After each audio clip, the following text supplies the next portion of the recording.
છે કે એઆઈ આવવાથી નોકરી ખતમ થઈ જશે, તો એઆઈ થી નોકરી કેમ ક્રિએટ ના કરી શકે? એમ જ છે. એટલે જે એઆઈ માં જે કામ કરે છે ને એમને ખ્યાલ છે કે ભાઈ સપોઝ મારે કોઈ એઆઈ એજન્ટ બિલ્ડ કરવો છે તો મારે મારી 5 જણની ટીમ એમાં લગાડવી પડે છે ત્યારે એઆઈ એજન્ટ બિલ્ડ થાય છે. એઆઈ એજન્ટ એમને એમ નથી બનતા.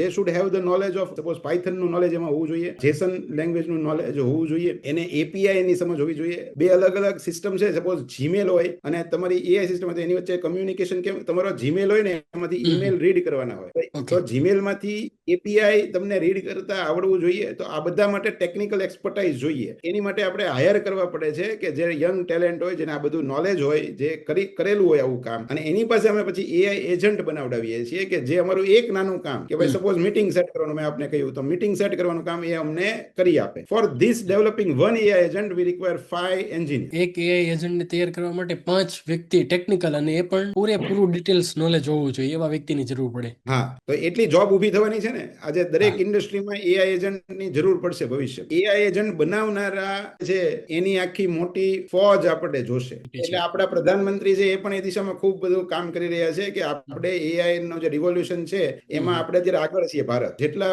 આપણી પાસે પ્રોજેક્ટ છે ને એમાં આપણે અત્યારે એઆઈ નો ઉપયોગ કરી રહ્યા છીએ. તો આપણા જે ટેલેન્ટ છે ને એને સૌથી વધારે પ્લેટફોર્મ મળે, સૌથી મોટું કામ મળે દેશ વિદેશમાંથી, એવા બધી જ પ્રકારના પ્રયત્ન થઈ રહ્યા